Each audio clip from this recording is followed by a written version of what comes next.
ng senador na gumawa ng resolusyon. Halimbawa, mag-draft sila ng resolusyon na si Laila De Lima ang pinakamagandang babae sa buong mundo. Wala namang problema yon, pero may sasang-ayon ba? Yun. Ako sasang-ayon ako kung senador ako. Opo. Kaso mo, hindi ako senador eh. Kaya Opo. hindi ako pwedeng sumang-ayon Opo. doon, di ba? Ang ibig ko sabihin, pinalalabas nila na resolution na ito. Ito na yung sense ng Senate. Hindi po ito ang sense ng Senate. Oh. Kasi bago po maging resolusyon yan ng Senado, yan po ay kailangang i-refer pa sa komite. Aha. Maglalabas pa ng report ng komite. Magdedebate pa kung may gustong kumasyon doon sa resolusyon at magbobotohan pa. Yan. May sistema. Oo, may sistema. At yung botohan, depende pa kung anong klaseng resolusyon. Kung ito ay resolusyon na simple lang, katulad ng ginagawa nila, simple resolution lang yan. Opo. Yan ay ano lamang, yung majority lang. Aha. Okay.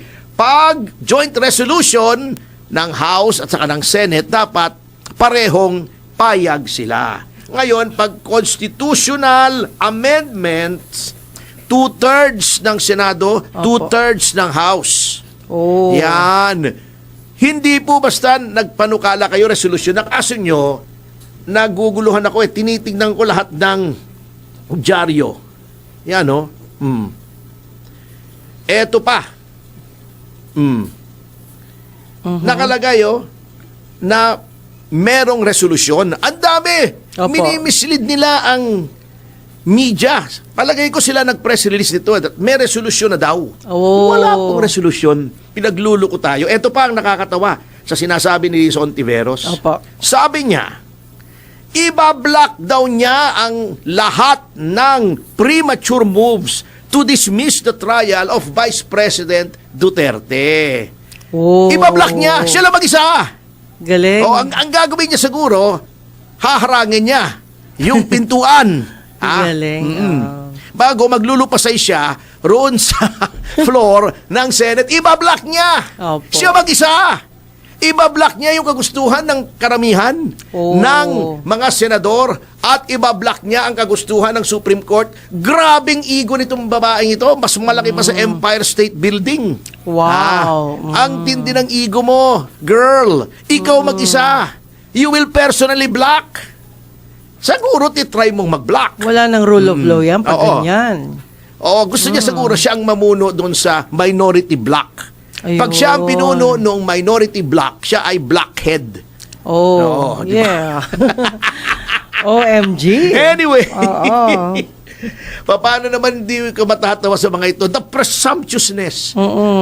Hindi, I cannot wrap my head around the presumptuousness, the pride, the hubris of these people na sila ang dapat masunod. Opo. Kesa sa majority, kesa sa sinasabi ng Supreme Court. At anong basihan nila? Retiradong mga maestrado ng Supreme Court. Etong advice ko sa inyo, mga senador. Bumuo kayo ng bagong Korte Suprema, kunin nyo lahat ng mga retired na maestrado na kampi sa inyo. Bago magsesyon kayo mag-isa. Then gumawa kayo ng sarili nyong desisyon. Of Ayun. course, walang kwentang desisyon yun. Retirado silang lahat O, di ba? Retiradong OMG, ano ba desisyon yan? din yun. Ay, nako. Talaga namang, Pinapabigat wag nyo nang ang problema. ipilit. Ha? Ang tawag dyan ng mga bata, muntanga. Muntang. Muntanga. Ano yun? Mukhang... Muntanga. Muntanga kayo. Oh, pero attorney Maniwala kayo, Dili. Okay. Muntanga kayo.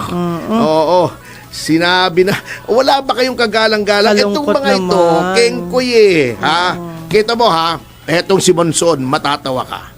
Noong sinasabi, may usapan na i-dismiss ng impeachment court yung mga charges. Hindi pa naman i-dismiss. Sinasabi lang na maaring may motion to dismiss at maaring entertainin ng impeachment court. Okay. Sabi nitong si Monsod, para lang makalusot. Alam nyo, anyway, hindi ko masisisi itong si Christian Monsod Ay, yung Kung asawa, aburido, lalaki. yung Christian. Opo, opo. Kasi kung ganun ang itsura ng asawa mo, si Winnie, talagang maaburido ka at kung ano-anong masasabi mo Ala. Anyway, Ay, Anyway, yeah.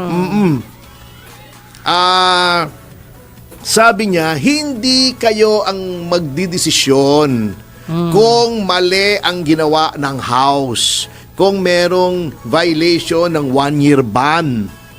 Hindi kayo ang magde-decide, impeachment court.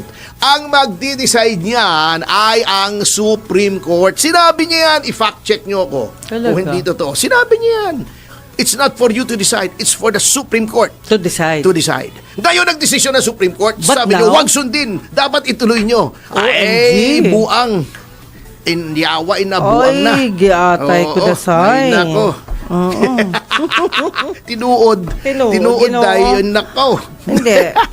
Pero attorney, the problem is kung misleading yung mga media, kakalat ang maling impormasyon. Oo, baka akala tuloy ng mga tao, meron ng desisyon ang Senate, nilalabag yung kagustuhan ng Korte Suprema. Pwede ba kayo ay mga lawmakers, isa-isahin ko mga pangalan nyo para itong apila ay para sa inyo? Ontiveros, Soto, Pangilinan, at sino pa yung isa? Aquino. Aquino. Hindi ako magtataka, Aquino basta Opo. Aquino. Pera lang yung best friend ko, si Dr. Francis Aquino. Iba naman yun. Ilocana asawa nun Okay. Anyway, kayo ay sumumpa to defend, to protect, to preserve the Constitution. Ganito lang po kasimple ulit-ulitin ko hanggang tumalab sa matitinding mga makakapal na kokote nitong apat na to. Oh. Ha? Kayo po ay nanumpa na idedepensahan nyo ang konstitusyon. Sino ba nagbigay ng kapangyarihan sa kataas-taasang hukuman na magsabi kung merong kalabisan sa ginagawa ng kahit anong ahensya ng gobyerno? Di ba konstitusyon? Yes. Oh. Sundin nyo lang yung konstitusyon. Kayo ay creature din ng konstitusyon. Ang Senado ay create under the Constitution. Opo. Oo. Yung legislature. Yes. 6 yata, Article 6 yung legislature. Aha. Yung executive ay 7. 8 yung judiciary. Kung ako'y Opo. hindi nagkakamali, ako'y tama. Sabi ni May Marcos tama. Sr. Oo. Ayan. Oh, yung sinasabi niyong sinabi ng konstitusyon na kayo ang sole judge, sole trier ng impeachment complaints, yan ay assuming na kayo ay may jurisdiction. Ayun. Sinong nagsasabi kung ang isang agency or court ay may jurisdiction o hindi? Ha? Kung mayroong grave abuse of discretion Okay. amounting to lack or excess of jurisdiction, ang Korte Suprema. Sino nagbigay ng kapangyarihan sa Korte Suprema? Ang saligang batas. Ngayon ayaw yung sundin yung Korte Suprema. Gayong ginampanan lamang niya ang kanyang tungkulin sa ilalim ng saligang batas. Ang saligang batas na sinumpaan nyong dedepensahan, susundin, poprotektahan, ipagtatanggol. Kayo ay wala kayo sa hulog. Kayo ay lumalabag sa inyong sinumpaan. Meron pa kayong so help me God. Di ba? Kayong apat, pasumpa-sumpa ka pa. Ka. Nako ay mahal mo. Mo. Ay, nako, Tony. Ay, okay. Malungkot yan, malungkot. At, Malungkot, hindi malungkot, na nakakatawa, nakakainis. Oo. Pero, oo. pero Tony, kung ganito ang mangyayari sa ating bansa, kawawa naman tayong lahat. Matagal na tayong kawawa. Wala na tayong rule of law. Hindi. Oo nga Without the rule of law, hindi na ho tama ito. At palagi ko naman hindi matutuwa ang Pangulong Bongbong Marcos dyan kasi una-una, alam naman ho natin, nasusunod yan. Wala siyang sinasabi. Sinabi naman niya, respect. Respect sabi niya eh. Oo, Oo. pero hanggang bunganga lang. Hindi, malay nyo. Sabi Nagpapaano niya, lang yan. respect the rule, respect the Supreme Court. Gaganon siya, gaganon. Well. Pero Oo. attorney, good news naman tayo. Pwede, so konti lang. Walang good news eh. Wala ba? Meron. Ay, meron. Sa ibang bansa. Hulk Hogan Day pala ngayon sa Florida. Wow, yan. Yan. Hindi, attorney, natuwa lang ako. Kasi may napanood ako sa isang, mula sa ibang bansa, no?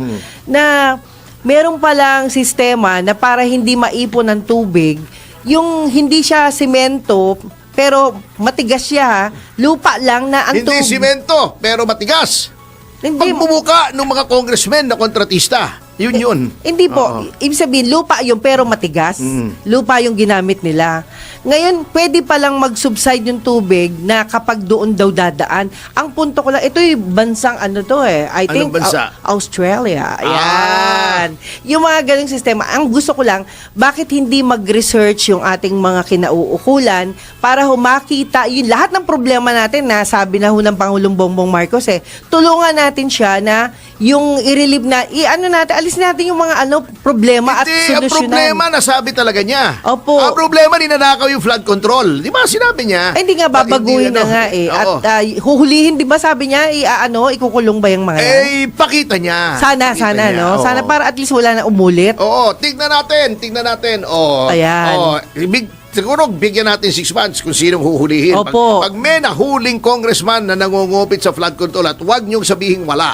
Ha? Oh. Gagawin na nga, centralized na yung pera. Gagawin na. Centralized naman talaga ang Hindi pera. po, ibig sabihin, hindi hawak lang, merong lokal na kung saan doon sila yung gagastos, parang gano'n. Hindi pwedeng ganon? Ang GAA, siya talagang national law yan. Okay. Ang mga infrastructure, iba-iba yan May local, Opo. merong national. Opo. Yang local, pwede rin magpagawa. Kaya nga, sa local government code, merong city street, may Okay. provincial, Oo. may national. Kanya-kanyang Ayun. gawa yan. Yung sa loob ng city, yung mga maliliit na kalye, mga city roads yon, city streets. Ayun. Ang Pwede pala nagpapagawa noon, yung LGU. Yun yung nga. provincial, syempre provincial. National road yan, yung mga highway, Opo. etc. Yung mga flood control, national yan. Alam nyo kung bakit national yan. Kasi nga dapat yan, may master plan. Yun, Hindi ang pwede kailangan maglalagay natin. ka ng flood control sa Navotas. Hindi alam ng Valenzuela.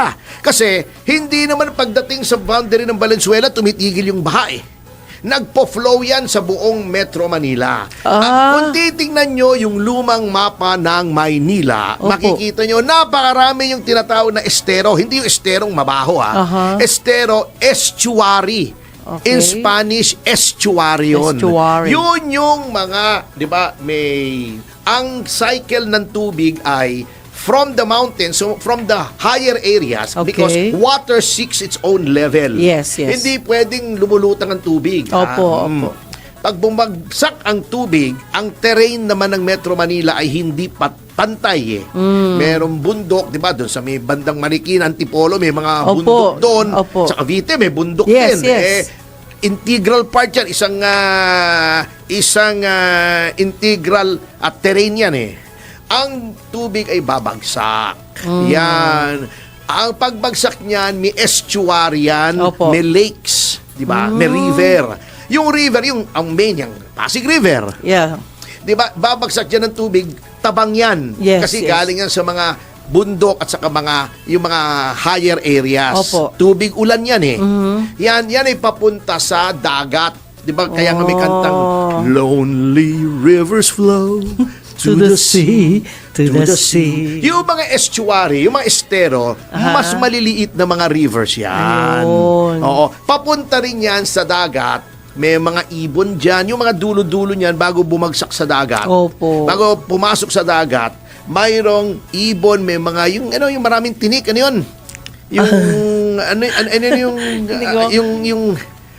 Yung halaman na maraming tinik. Oo. Ha? Hindi. Makahiya, hindi. Makahiya naman. Iba yun. Yung ginagawa. Late naman nun. Yun yung sa estuary. Nakalimutan ko yung matinik. Opo. Oo, anyway, Wala sa amin natin nun, yun. Meron yun. Meron yun sa lahat ng estuary. Dati Wala marami sa nun dito Bulacan. sa Maynila. Meron nun sa Bulacan. Lahat ng estuary. hindi Meron sa lang Cavite. alam. Marami yun. Yeah. Ang tawag sa Cavite nun, aroma. Aroma yung maraming tinik. Oo, yan. Anyway, pagdating noon, yung kung saan nagmi-meet yung estuary at saka yung dagat, ang tawag doon brackish. Brackish water. Brackish water. Kalahating alat, kalahating tabang. Opo. Then, pupunta sa dagat. Ayun. Yan. Yung mga estuary na yan, minsan tumatawid dyan across borders ng LGU. Opo. Oo. Kaya hindi ka pwede mag-flood control sa Nabotas nang hindi yung sa mga karatig, doon dadaan din yung tubig. Dapat Dapat may yan right- diretso sa dagat. Simple lang naman May right ang of way flood dapat control sila.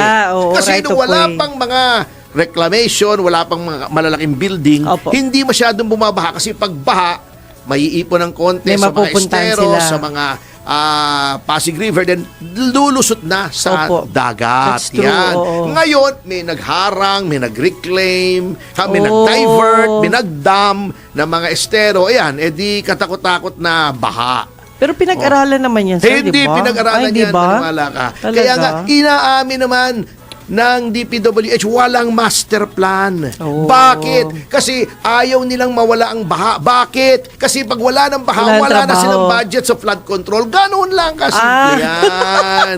Oh, I see. Ayun. Ngayon, Paktay sasabihin ni Pangulong Marcos, masanay na tayo, ganyan na talaga. Hindi na Oo. emergency yan. Malungkot Yan ba yun. ay mindset? Dapat hindi pwedeng gano'n na lang. Opo. Pag-aralan mo kung bakit. Kung Ayan. bakit. Opo. At huwag mong gawing new normal yung baha. Oh. Parang sinabi mo ng the new normal ay nang Ito lilimahid na. ka, hindi ka naliligo. Oo, Hindi pangit nga pwedeng naman gawing yun. new normal yung hindi normal. Ha?